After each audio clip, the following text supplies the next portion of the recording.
Reportedly, in the 7 hours following the earthquake off the north coast of Sumatra, over 227,000 people lost their lives.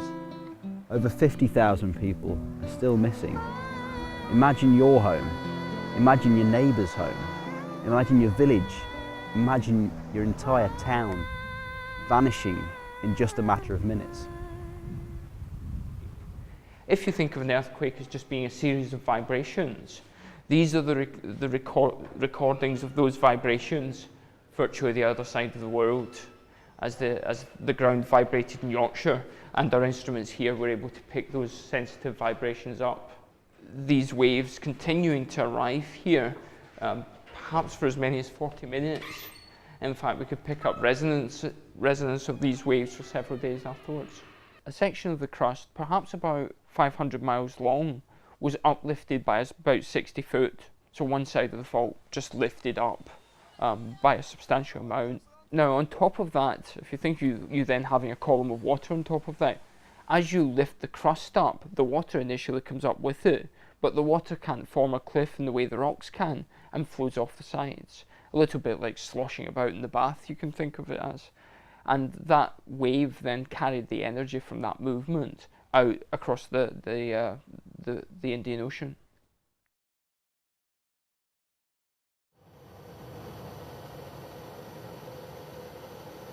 Somewhere around 8:15, I was awake. Tracy, my wife, was asleep, and the room started to shake. We could visibly see the room shaking. The ceiling fan was shaking. We could obviously feel it shaking.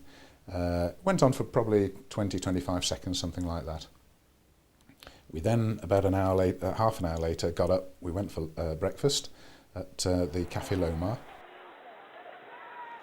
They were asking for boats. There weren't enough boats around, to sort of help in the recovery.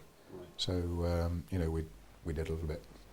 So was there a sort of a fleet of you that went out and... Strangely enough, no. That's what surprised me. At Phi there was only one other boat in the bay, and that was a Navy boat, a police or a Navy boat. I think it was Navy. A lot of the other local boats were all destroyed. They were either on the beach, they were upturned. You could see either the stern or the bow sticking out of the water. There's a lot of marine destruction there, as well as loss of life, of course. And it was deathly quiet. It's just so quiet, it was eerie.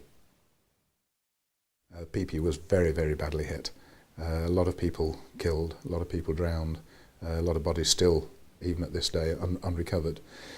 And we saw things in the sea that we hope never ever to see again.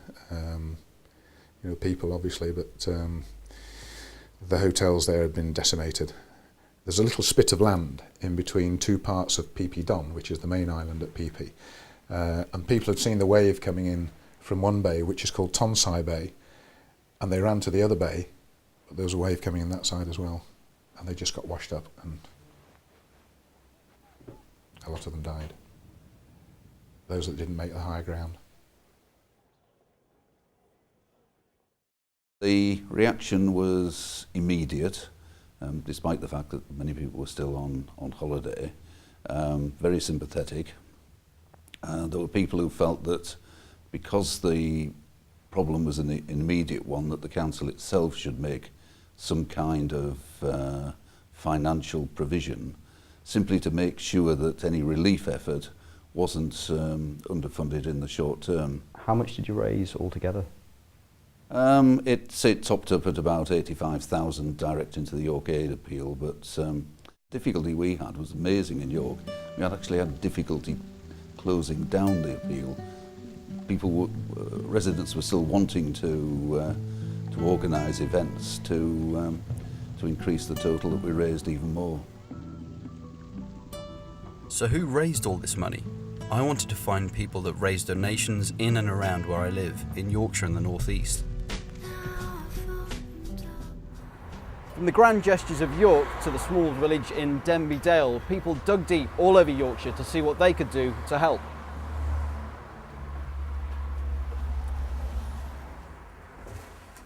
Oh yeah? We've held 2 events which have been here at the Dolce Vita. We held one in January not long after the tsunami actually hit. And then we held one about a month ago to continue our fundraising efforts. Everybody was talking about the tsunami anyway, and lots of fundraising, you know, people in shops and things, there were buckets and people collecting money, and we said, well, what can we do? Well, so then a little bit of thought, the cogs started turning for me, and I thought, yes, we could do something. People give quite easily,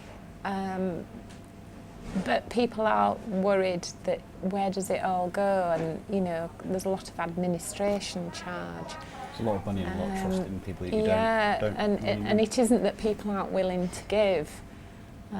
It's just that if they give £10, they'd like to think that £9 went directly, or the whole amount. Alicia makes a good point. The Disaster Emergency Committee, DEC, received £300 million within 2 months of the disaster. That's £75 million by phone, £44 million online, £55 million by post, and £15 million through charitable events. And that's only £264 million of it. But you get the idea. The president of the International Federation of the Red Cross stated in March of last year, "This terrible tragedy is a difficult challenge, but is also a marvellous opportunity to illustrate how the power of humanity can help those vulnerable to natural disasters." This is Stained Rock Primary School, where I met a group of children that had their own ideas of how to help the people in Southeast Asia. My name is Tess Donoghue, and I remember the day of the tsunami very well. I saw how devastating the earthquake was on television, a massive wave which left nothing in its path. It must be the most horrible thing I've ever seen. To help, we had a mufti day and we paid £1 to dress in our own clothes. We also had a bring and buy sale in the school hall.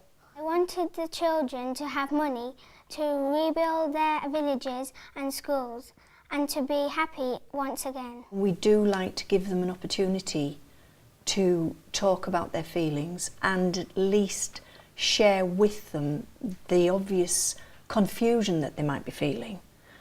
Because all of these things that happen and happen somewhere else in the world can be very frightening to children because of the reporting being so immediate.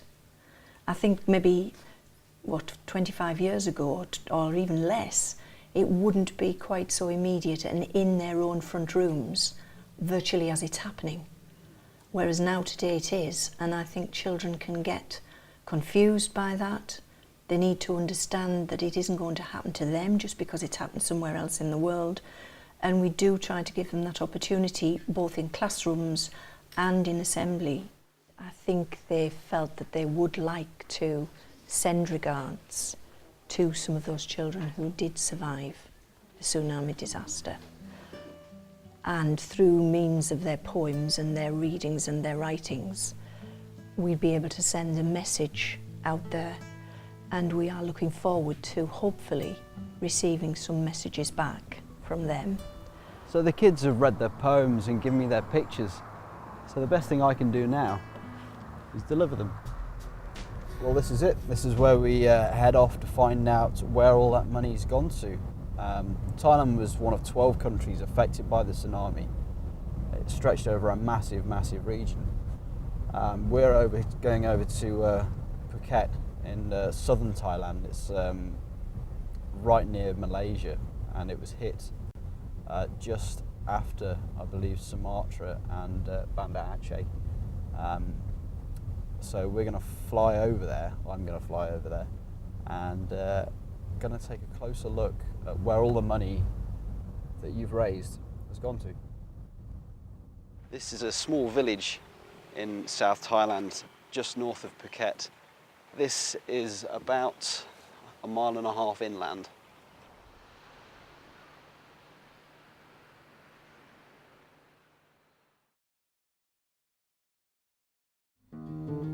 "6,000 miles and a head full of jet lag, I was making my way through Southeast Asia, a hazy experience with a head full of expectancy of what I might see and learn. What kind of state would these areas be in? How will the people react to another foreign journalist picking at their wounds?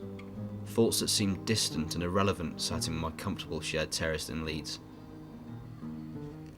I travelled to the north of Thailand 5 years ago and found the Thai culture to be so gentle, kind and endearing, so much so that I swore to return.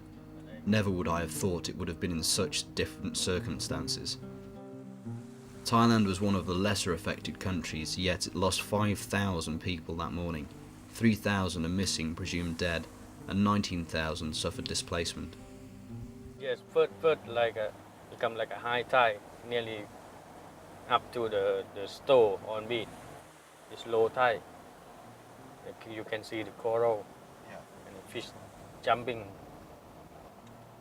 About in half an hour later, the big wave coming on second wave, and many customers they scream, they run around the hotel. อยู่ที่หน้าหาดเลยกำลังยืนขายปลา On the tsunami coming, she worked on they got the small place to sell the fish, right near the beach. And when the wave coming, he go to get his mother. But she lost one son on his older brother of her. He lost one man on her family. The next day, Nok took me 2 hours north to Khao Lak and Ban Nam Kem, where I met Rachana, head of activities for a Thai charity in the south, a charity supported by Save the Children UK and Bob Wolf's Tsunami Boat Appeal. Children, by usually they're getting better from, you see, they're not sad so much and they can do more activity, you know. In the first you came here, children just sit still, look, and no feeling, nothing. The youngest one is okay, they're easy to forget. But for the elder one, for the youth, for the elder one that they cannot forget, they're still sad. When we open the song about mother or father, they still cry. Yeah. Still very sad for them, yeah. But here we have many kind of activity that children can do that we don't want to talk about sadness. We want them to forget, but even cannot forget, but we don't want to talk about that. When we with children, we always talk about future. What you want to be in the future, what you want to do. And we take care of 30 orphanages who are really need help and stay with us, sleep here in the tent, still sleep in the tent. And also 150 children that they are really poor, that we support them every month, you know. So we have too many children to take care, but our budget from really little. Many people, they think that supporting for the building, for something that you can touch, more people support, but I need support for the children to eat, you know, something the children can eat, and people don't donate money to that because they think the children eat and nothing to see. But if you donate building, donate computer, donate something that you can touch, you can see that better. But I think that people have the wrong idea, you know, to donate things for the children is good, but for children eating the good food for healthy, I think very important, you know. The children must get help from healthy, from the heart, head, you know, heart, head and hand. It seemed the further I moved away from tourism, the less time had passed since a wave had struck. As you can see, many of the areas still haven't been rebuilt. But you can see there's a lot of areas that still haven't been touched since the clear up.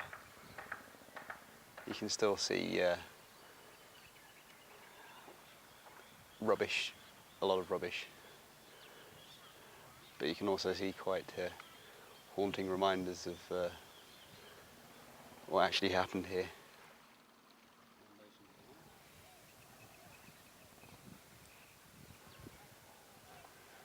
So yeah, there you go.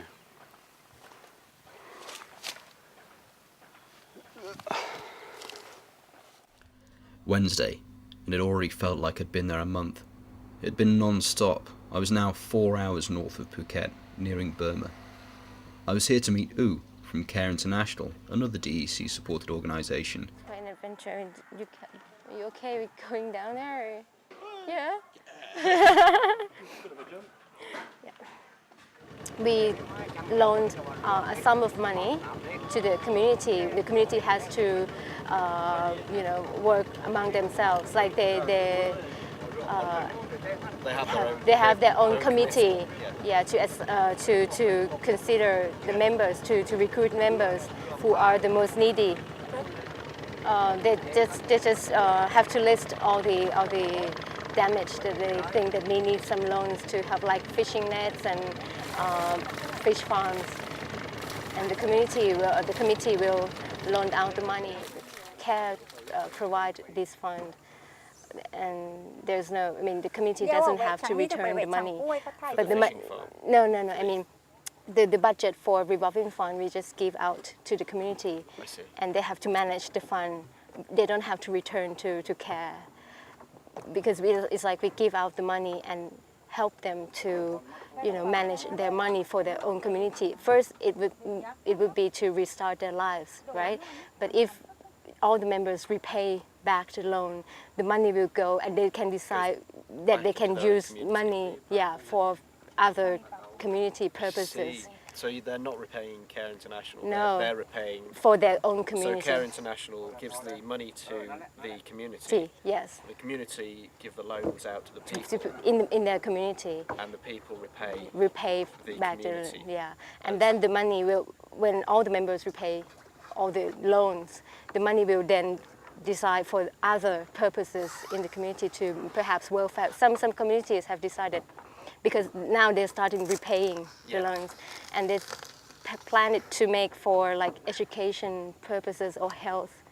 Will this be monitored by Care? Yeah, Care staff. Now the auditing team will go and assist the communities to see if they keep the book right. This is Cape Bar Tiem, and this area was directly affected by the wave. There used to be 100 people living here. 98 of them survived, apart from 2 children that were caught in the wave. The area has been completely devastated. The people who knew the wave was coming moved backwards through into the mangroves, and were able to grab hold of the mangroves and save themselves from the waves. They were able to move through the area, and the mangroves protected them from the wave because of the large amount of foliage. You can see the area now, it's been completely devastated. Nobody's moved back in here for the fear of the sea doing the same thing again. Care International has been able to rehouse and rebuild their commercial areas, their fishing farms, their boats, but these have been moved further inland. The hundreds of people that used to live here before no longer live here because of the fear of the sea coming back onto them. At least now they know that behind the mangroves they will be safe.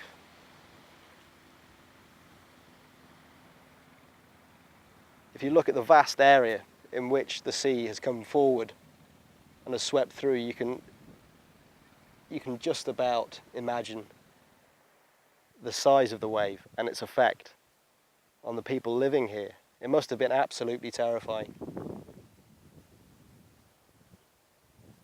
One of the most incredible things is the way that people have rebuilt their communities, and although traumatized by the events, they've been able to build on their experience, and they're able, through the aid agencies and through their own communities, to help each other diversify into new forms of crafts, new skills. So this is how it's working, from complete devastation in 2004 to people who are not only rebuilding their lives, but looking to better their lives to what they were before the tsunami.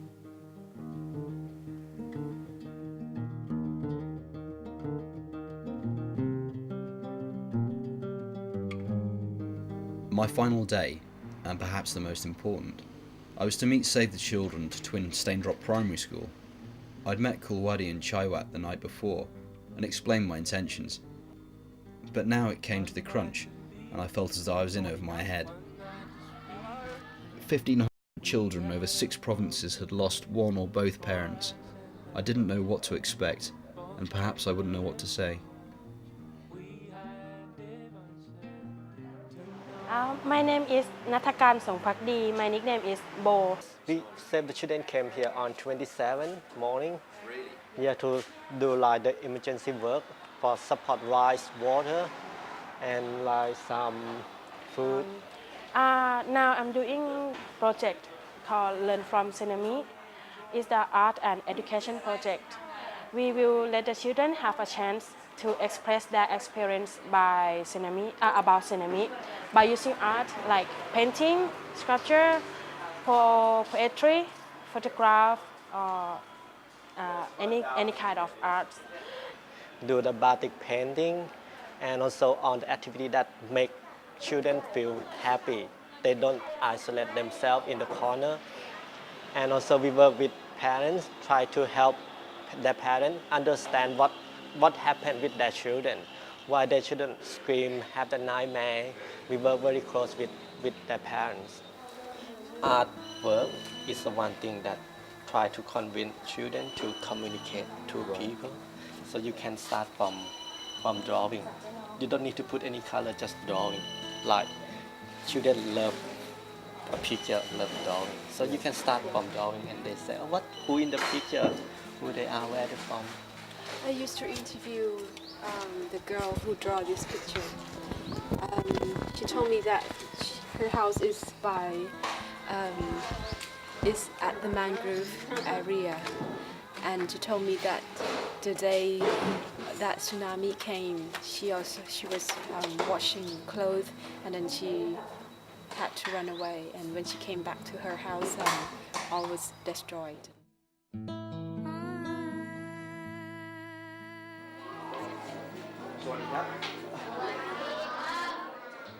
I'm from Leeds in England,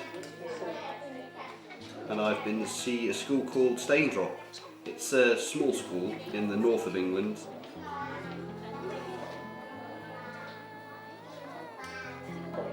And they made a little video for you to see if you would like to make friends. Sawadee Krap. Hello. I'm from North England, and I've come over to see how you're all doing, how you're going. And I've gone and visited a school in the north of England that wanted to send you a message to say that they would like to be friends with you over here, if you would like to be friends with them.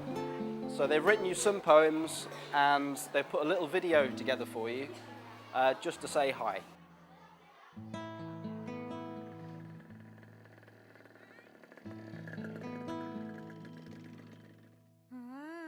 And that was it. I was done. The schools are twinned, and it was time to take their message back home. Luckily, whilst in the school, I met a volunteer from Harrogate and managed to convince her to come with me back to the kids in England to tell them about their new Thai friends. But for now, it was time to sit back and take stock.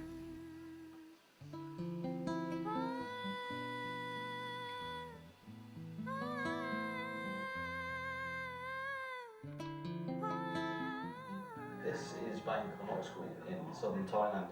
I'm here to Save the Children, and we're looking at Tsunami Classroom.